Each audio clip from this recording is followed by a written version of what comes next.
Good day mga katingker, bari meron tayong kasalukuyan na inaayos ngayon na pangkarwas. Bali ganito yung klase ngayon niya. Yan. Bali ang tatak nito ay ano to? Surfly. Yan. Kasalukuyan natin siyang ginagawa. Bali alam na natin yung sira nito. Yan. I-share ko lang sa inyo para meron kayong idea kung ano ba yung naging sira nito. Baka sakaling ganito din yung sira ng kanyo, car wash nyo, pressure washer. Yan. Ito yung pressure washer na ginagawa natin. Pero yung sira lang nito is capacitor. Yan, pinutol ko na siya kasi nangamoy ito nung ano to, habang ginagamit biglang nangamoy sunog.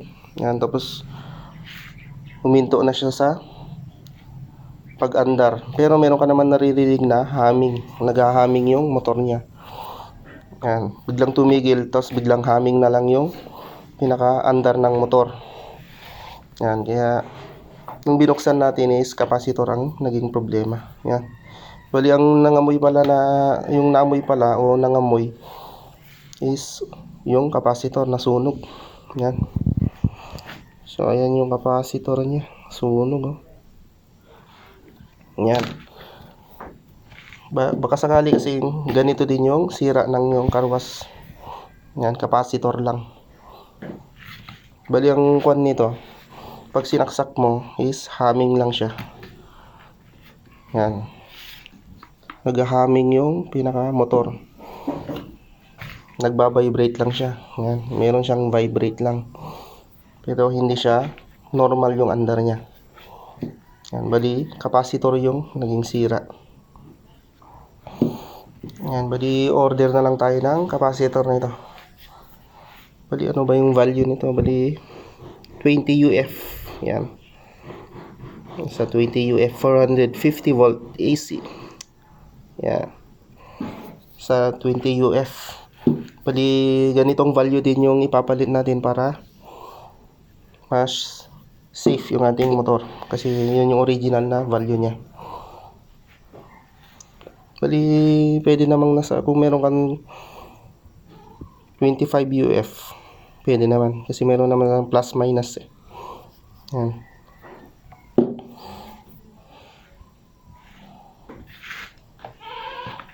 pero ang bibili natin yung 20 UF lang para saktong sakto yung value niya. Order lang tayo sa online. Yan, bali baka sakaling may ganito kayong car wash is madali lang, baka capacitor lang yung naging sira. Yan, so ayan, bali okay na okay dito, malakas yung pressure nitong ganitong car wash.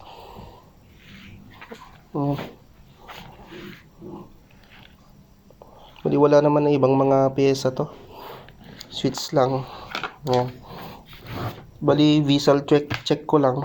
Upon checking, ayan, visual check, kita ko lang, yan, kita ko kaagad na capacitor, munti ko pa. Yan,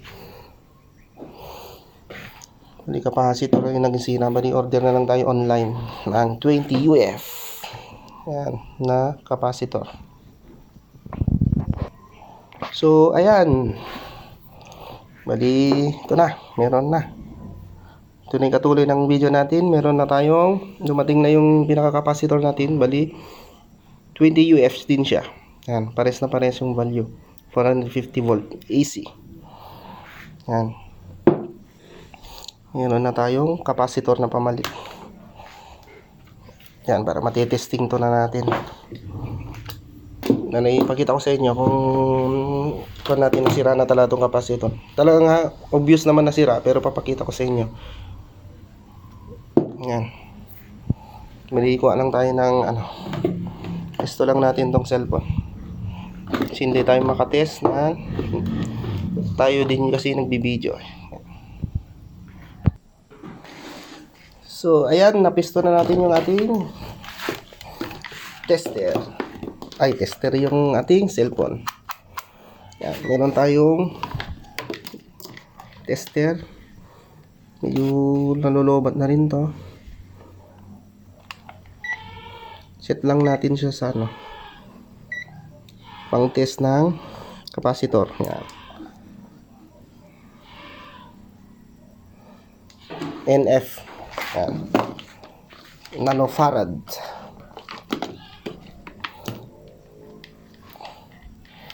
So ayan, bali itong kagandahan sa ganitong mga tester is matetest mo talaga yung pinaka value ng ating capacitor. Yan. Malalaman mo kung bumaba na ba siya, o malakas pa, o tumaas, o lumakas. Yan. Malalaman mo yung pinaka value niya kung bumaba na yung pinaka value niya o 20 UF niya. Yan. Tulad nito, itetest natin siya. So ayan, kung mapapansin mo is point na lang siya. 0.048. Yan. Dapat ang mariread mo dito is hindi naglalayo sa 20 UF. Yan, try natin tong bago. Try lang natin tong bago kung ano. Yan, tulatan lang natin.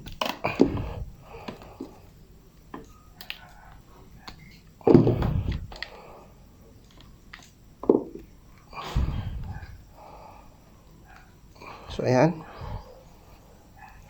Tingnan mo yung reading niya, mga katinggero. Sa 20, saktong-sakto, 20.35 UF. Yan, ganyan yung good talaga na capacitor. Hindi katulad nito is halos na open na. 0 point something na yung value niya. Yan. Bali ganun yung kagandahan naman ng ganitong mga tester. Matetest mo talaga. So ayan, bali ganyan, pinakita ko lang. Yung bagong-bago, 20 UF yung kanyang na-reading. 20 UF din to. So, ayan. Ayan, pwede natin kabit na to. Ayan, bali, dalawang wire lang naman to. Ayan. Diyan lang naman nakakabit. Yung sa mga hindi, gusto mag-DIY yan. Dati yan, dyan. Isang wire lang yan, dalawang wire lang naman yan. Pinutol ko yan. Pwede mo na yan, salpak dito. Baliktaran yan, wala yang polarity o positive negative. Kahit dyan, kahit magkabaliktad yan. Basta importante, makonect mo to dalawang wire dito sa tag-isa nila. Yan. Wala yang positive negative o polarity. Hindi ka na mag-alala kung magkakabaliktad kasi okay lang. Yan, mali. Yan, salpak lang natin para ma-testing na natin to. So ayan, bali pansamantala muna ang para ma-testing lang natin. Yan. Bago natin i-fix talaga. Para alam natin kung capacitor ba talaga lang ang sira niya. So ayan. Samantala lang. Yan. Natin para hindi maano yung open niya. Saksak lang natin. Dati na natin siyang i-on. Yan. Bali dito na lang. Saglit lang. Basta pag umandar yan ng okay na yan. Dito. Okay na. Yan. Bali umandar na siya na normal. Yan. Okay. Yan, goods na to. Ibalik na lang natin siya, fix na lang natin siya ng maayos, iayos lang natin.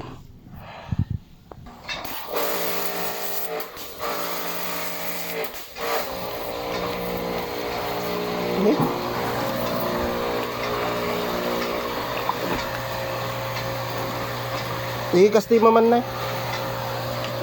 Bit. Ang gagamon, ano lang mag-igala.